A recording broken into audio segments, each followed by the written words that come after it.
Hey tea heads, this is Don from Mayleaf. We've got a new PuErh in stock. Booyah! This is the Jam Ambassador. Check out the cover by Celine. The sheep in a pastoral setting. You can see the English countryside behind the sheep.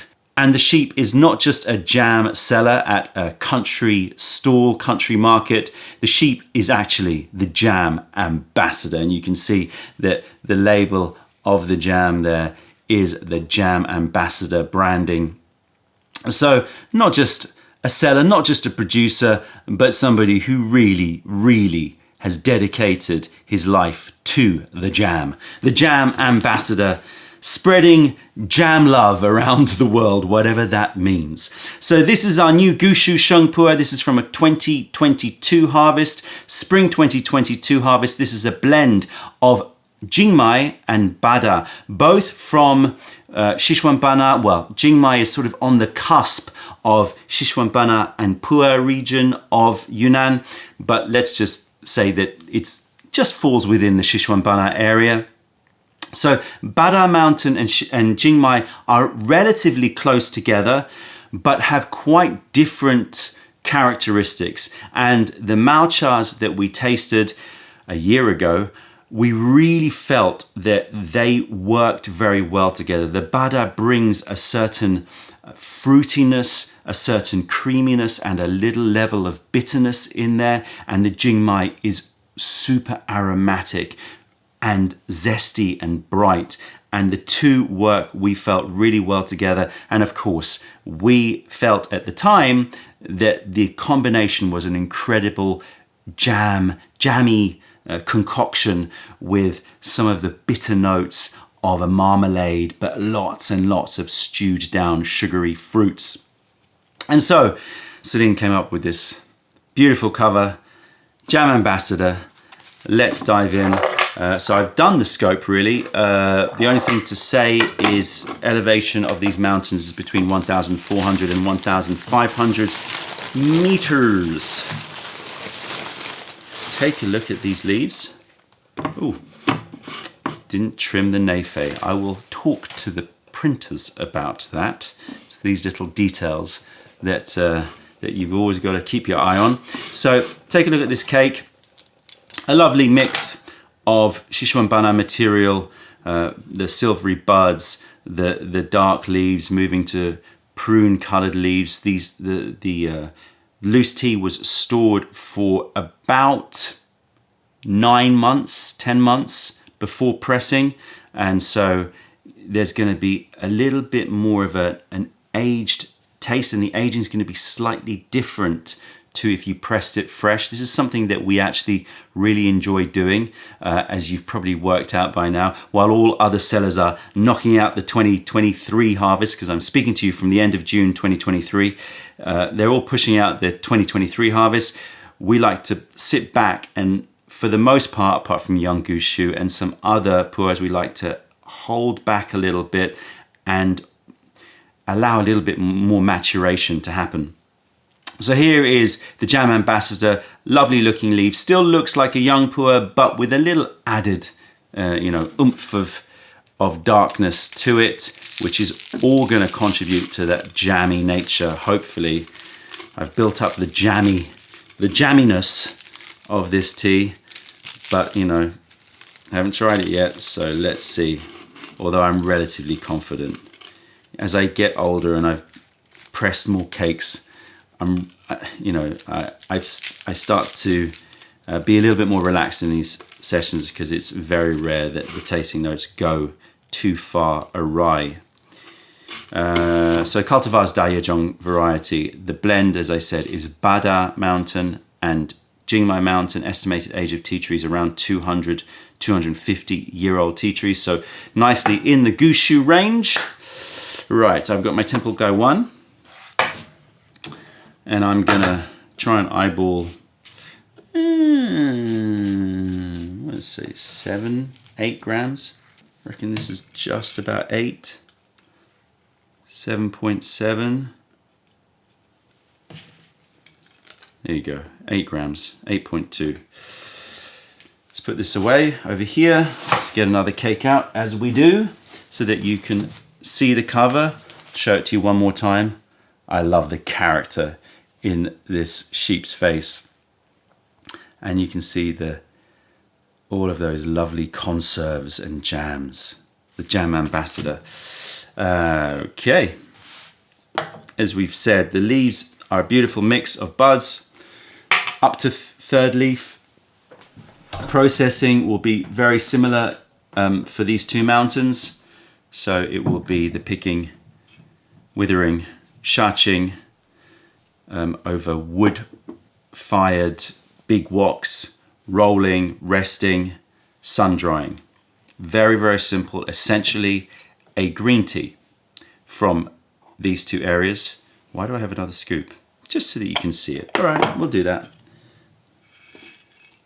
There you go. Slightly different contrast. Going to heat this Temple Guy one up.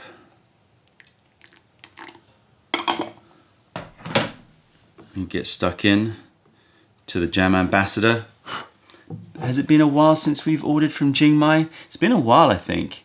Jingmai has always has a very warm feeling in my heart when I think of Jingmai, because that area was one of the first areas that we went to on one of our first trips to Yunnan. I think the second trip that I made to Yunnan, I went to Jingmai. I spent a lot of time in Jingmai, and it was the first videos that I made of our tea trip videos. That if you can go and see it. It's a very old video, but I keep on saying I'm in Jingmai, I'm in Jingmai, I'm in Jingmai, and I just have a really fond memories of Jingmai. So whenever Jingmai lands on my tasting table, I'm always hopeful that it's gonna be a goodie.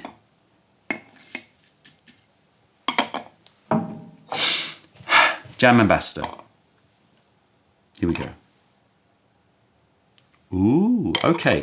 So lots of jams. There are lots of fruits here. So it's a very fruit-forward tea, this one, in terms of aroma. But there is a burnt sugar adult nature to it, and a slight zesty nature to it as well. So let's go through it. There is undeniably strawberry jam. And I think that that's going to be a theme that runs throughout this tasting if the Moucha hasn't transformed too much. So strawberry jam and a little bit of kaya, coconut jam as well. So it's got a certain creaminess to it and a little bit of a coconut nature to it as well. Sticking with the fruits, I'm going to say, oh, actually it's got a quite tropical lychee syrup note to it. So those are the jams: strawberry jam, lychee syrup, and kaya. If you never had kaya, it's so good, spread on thick toast. But the added ooh that happened when I first sniffed it was that burnt sugar note. And I think the closest that I could relate it to is honeycomb.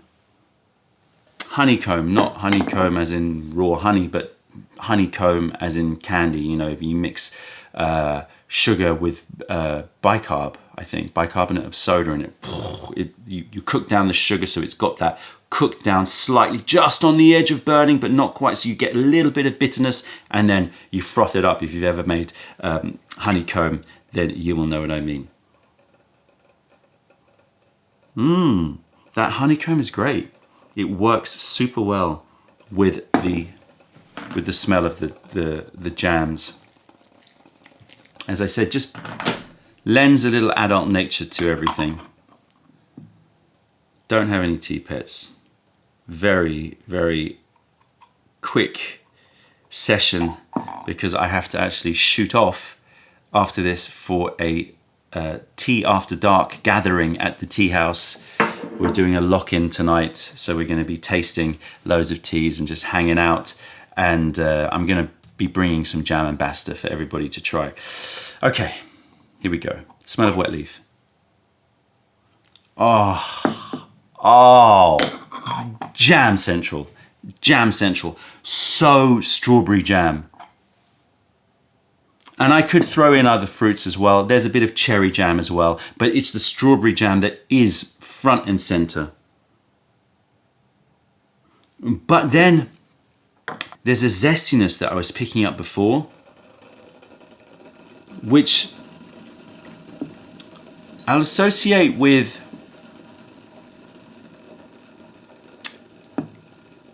mandarin.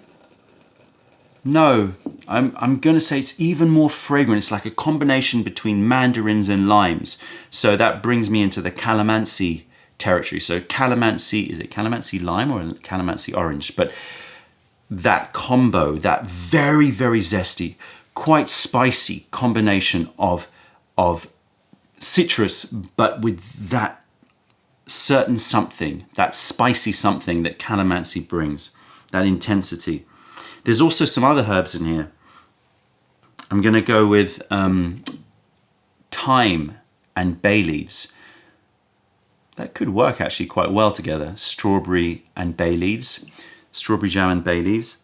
Yeah, so strawberry jam, bay leaves, thyme, calamansi. What else did I say? I can't remember. There's also a little bit of a vinyl quality to it. So hot vinyl. So imagine that you're out on a summer holiday and you've got those inflatable pool or beach, more for the pool, loungers, that you lie down on, or a ring.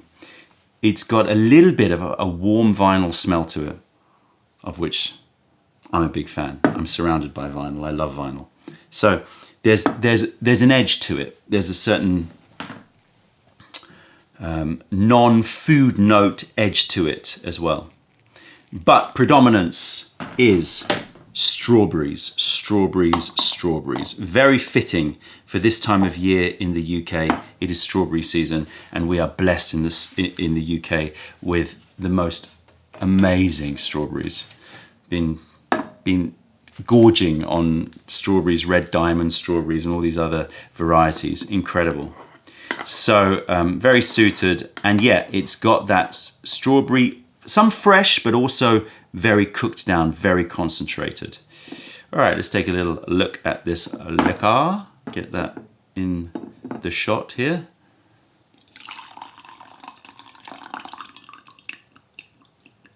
Lovely. It's got a good brightness to it. As I said, this is still a young tea. This is not an aged tea by any stretch of the imagination. So it's still got that young tea color to it, but a little touch, I would suggest, more golden, more deeper gold. This camera's struggling. Look, it can't even focus on some liquid. There you go. Okay. Texture of the Jam Ambassador. I will try to avoid focusing on taste. Very, very difficult.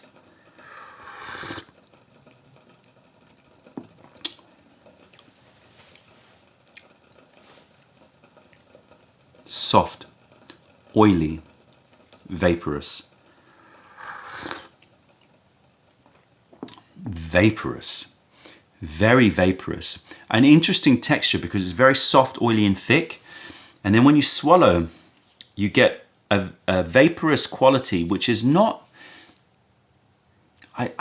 it's different. It comes right from the back of the tongue and almost goes up your nose. It's so back, at the back of your mouth. It almost goes up your nose. It's very interesting. It's like the vaporousness doesn't emanate from the front and center of your tongue, but only right at the back. And that gives it a certain freshness somehow. It sort of, I don't know, freshens up the experience. Oh, wow. Taste. Interesting, because the taste, the initial taste that I'm getting now is much more of a creamy nature than I was expecting. So custards, that kaya that I was talking about, that coconut jam, and I have to say, bada has a tendency to in my memory, has a tendency towards the softer, creamier notes, despite it having a generally quite fruity overall character. It brings creaminess, and it brings a body that is not often talked about with bada tea. Good thickness, a jelly-like thickness there. I think you'll agree. So much more in the kaya. So imagine you had that coconut jam with a little bit of apricot. So again, I would class apricot to be a little bit more of a creamier fruit in general. So fresh apricot, kaya, persimmon, ripe persimmon, surprising me because it's got a softer, rounder, warmer nature than I was expecting from the taste of the matcha and the smell.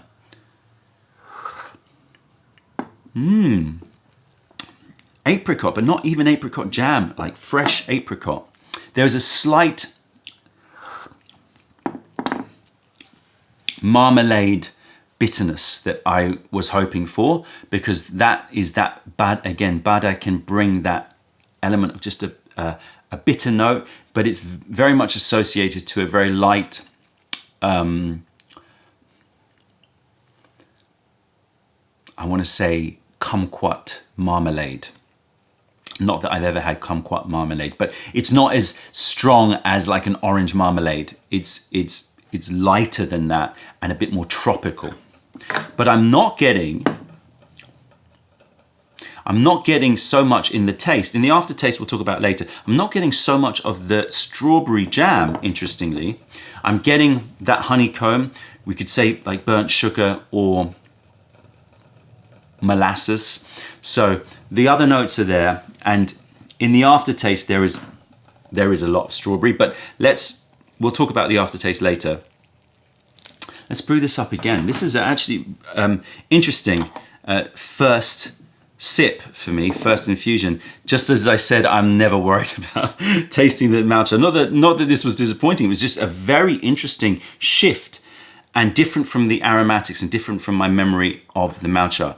So let's see how this develops. But the strawberry is so strong in the aftertaste.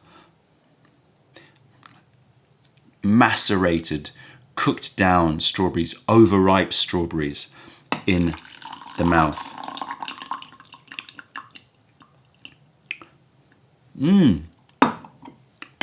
Wow, that strawberry note is great. Let's see how the taste develops through infusions. This might be one of those teas that shifts a little bit more than others.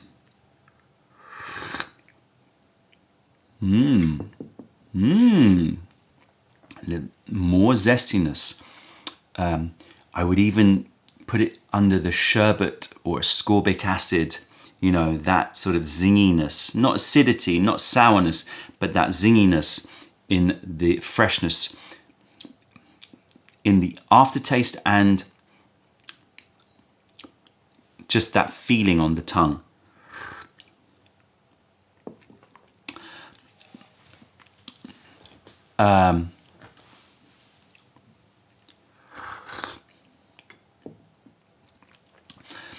A light touch of, it's sort of woody and a little bit nutty. I would put it together and I would say a light walnut quality to it.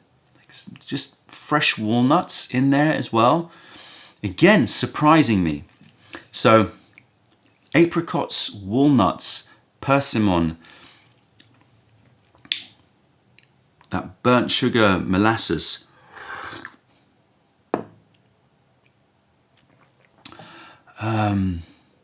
There's a warmth to it.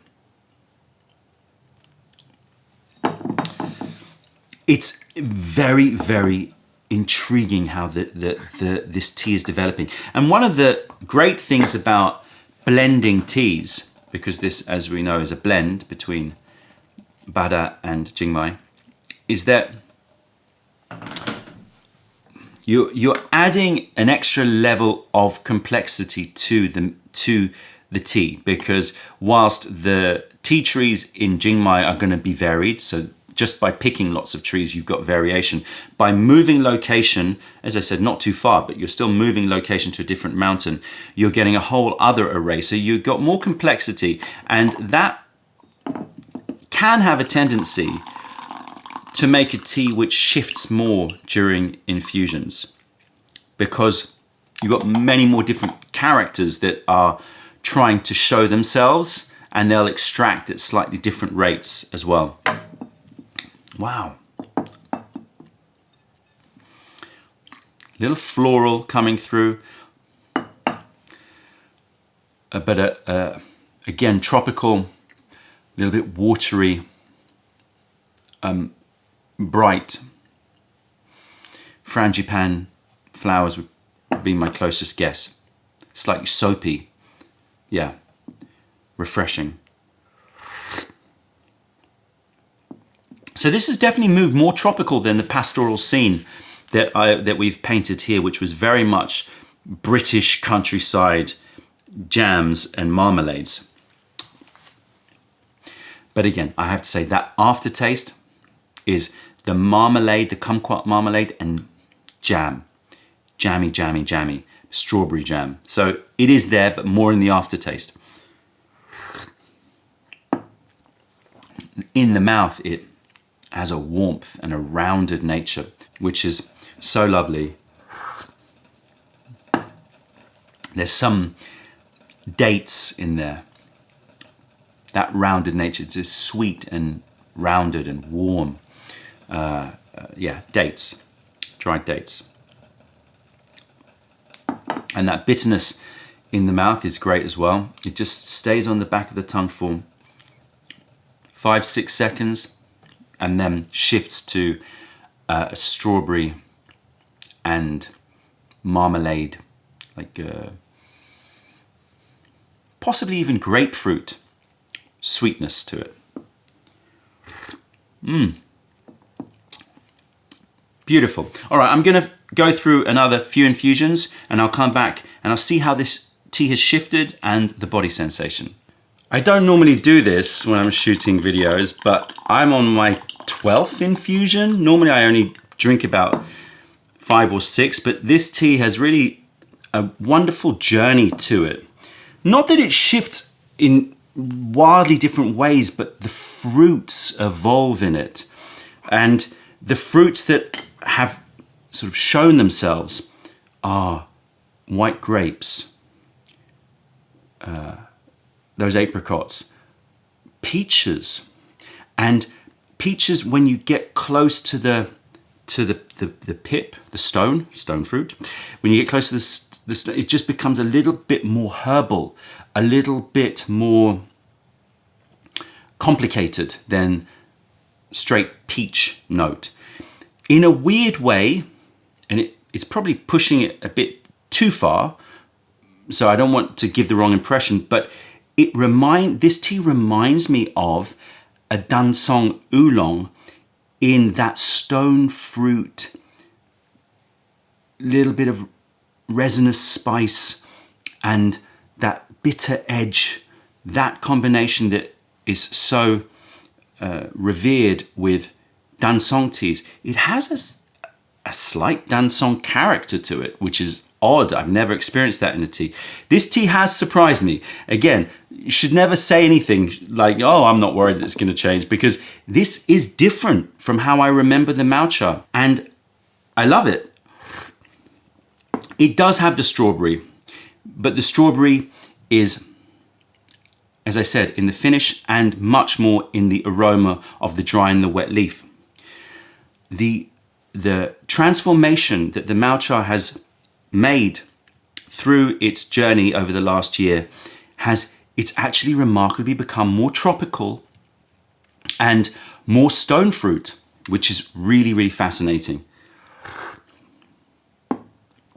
It's got so much stone fruit to it. Okay, so I have drunk 12 infusions in a relatively short period of time, about 15 minutes. So I can give you a pretty good sense of the body sensation. The body sensation on this is, again, the reason why I could drink so much. It's got a very light and easy, but nonetheless uplifting and pleasurable body sensation. It reminds me of the feeling, the endorphin rush that you get after you've had a run. So you had like a 20-minute or half an hour run, and you come back and you know your heart rate goes down, and you're left with this flushed feeling, this feel-good endorphin rush, this heat that is radiating but cooling at the same time because you've sweated a little bit, and it's got that really flushed and high, happy feeling without being, you know, jaggedy in any way. It's in a way a calming high. You know, it's you know what I mean. After you've done exercise, that endorphin rush that you get. Here we go. Last sip of this tea. It's got such an airy brightness to it. Reminds me a little bit of Breezy Bohemian. It's got an alpine quality to it. Again, yes, the pastoral background here kind of works, but I'm now imagining a little bit more like this sheep is a little bit higher up at altitude. It's got that fresh mountain air, this bright breezy quality to it that I wasn't expecting. Let's smell this empty Gong Da Bei. Oh, cooked banana. Really strong cooked banana smell with that brightness and lightness that goes throughout the whole experience here. And I feel like I'm not getting it. It's frustrating me. But in a way I like it, you know, for that. It's really drawing my attention. I'm talking about grapes. I'm talking about nectarines and peaches. But it's, again, somehow more airy than that. What is it? What is that? It reminds me of,